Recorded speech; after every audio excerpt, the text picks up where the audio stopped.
स्वागत है दोस्तों आप सबका मेरे चैनल मोर छत्तीसगढ़ में। दोस्तों आप मेरे इस वीडियो को लाइक करें, मेरा चैनल सब्सक्राइब करें और जितना हो सके शेयर भी करें।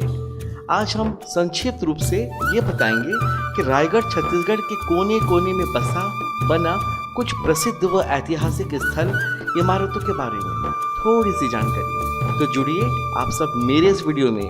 नमस्कार दोस्तों, यह है रानी महल। यह राजा का एक आखेट या शिकारगा था। फुर्सत के समय राजा व राज परिवार यहाँ शिकार को आया करते थे और पिकनिक बनाया करते थे।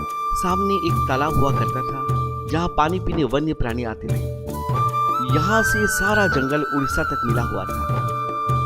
250-300 साल पुराना यह महल लगभग 3000 स्क्वायर फीट का है। एक सुरंग भी है इस महल के नीचे जिसे बंद कर दिया गया है।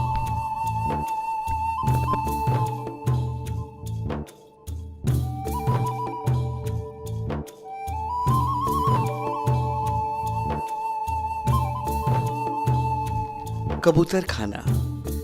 रायगढ़ के गांधीगंज स्थित कबूतर खाना भी एक ऐतिहासिक धरोहर है। यह एक रायगढ़ की पहचान है। दोस्तों, असल में महान शिल्पी व ठेकेदार श्यामजी सावरिया की पत्नी को भाणीबाई, उनको कबूतरों से बेहद प्यार था। इसलिए उनकी पावन स्मृति में 26 दिसंबर सन 1946 में इस टावर का निर्माण करवाया गया था। लोग यहाँ कबूतरों को दाना पानी देने के लिए आते हैं। उन्हें भी दिल में एक सुकून मिलता है।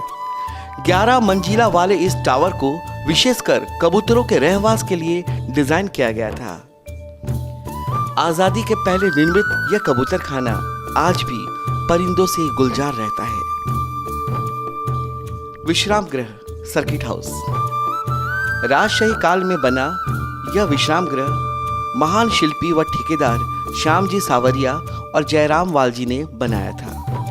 खूबसूरत व भव्य सर्किट हाउस जो पहले राजा का विश्राम गृह हुआ करता था। चांदमरी मैदान के पास ठीक सेंट्रल स्कूल के बगल में यह लगा हुआ है। पहले इस सर्किट हाउस का इलाका पूरा जंगल से भरा हुआ करता था और इसके पीछे भी बहुत घना जंगल व खूबसूरत पहाड़ियां इसकी खूबसूरती में चार चांद लगाया करती थी। कहते हैं राजा चक्रधर सिंह जी के दरबार नर्तकों को राजा साहब उनकी बॉडी फिटनेस के लिए मोती महल से सर्किट हाउस तक दौड़ करवाते थे।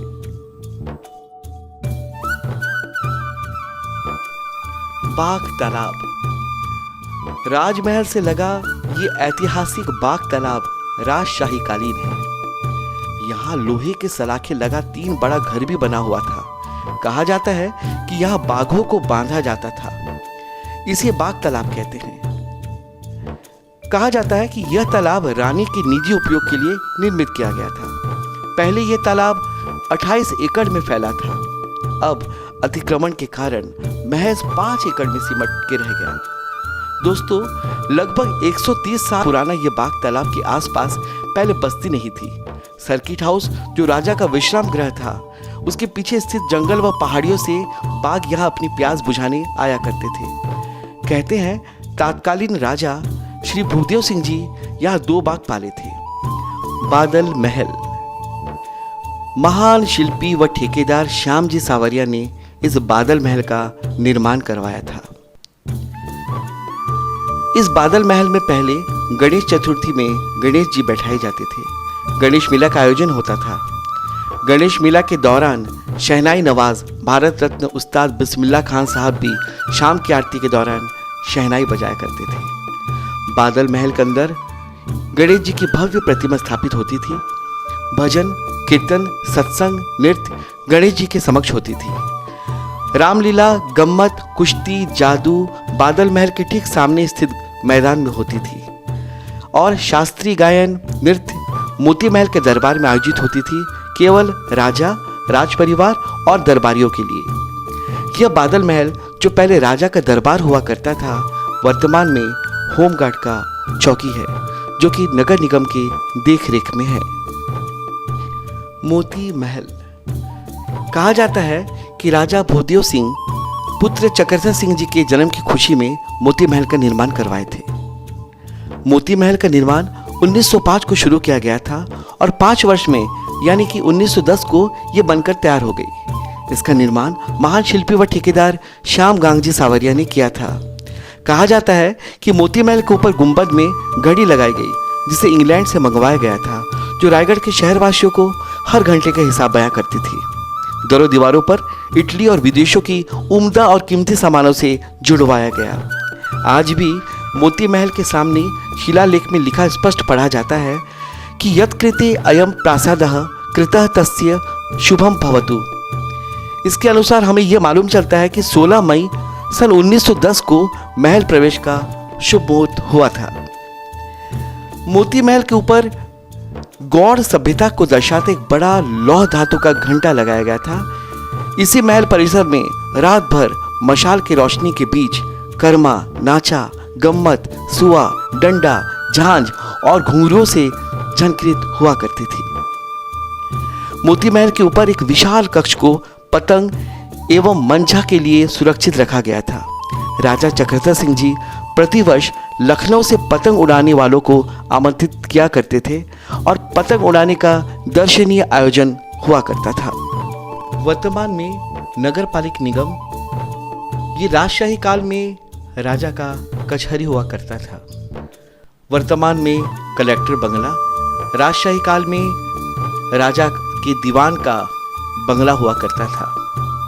वर्तमान में रायगढ़ में पुलिस अधीक्षक कार्यालय, राजशाही काल में राजा के सचिव का कार्यालय हुआ करता था। साथ ही राजा का भी संयुक्त कार्यालय था। ये जो वाटर फिल्टर प्लांट है, ये राजशाही काल में राजा का अस्तबल हुआ करता था।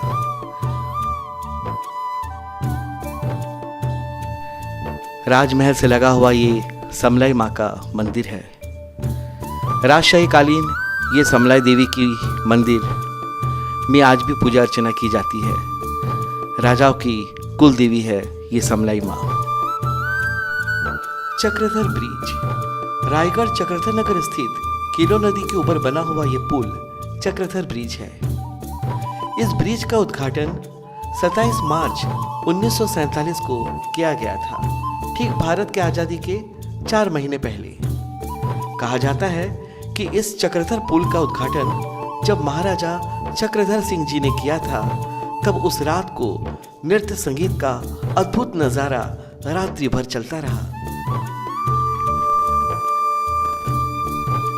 Natwar school government Natwar school की स्थापना राजा भूदेव सिंह बहादुर ने सन 1906 को किया था, अपने पुत्र एवं उत्तराधिकारी श्री नटवर सिंह के नाम पर।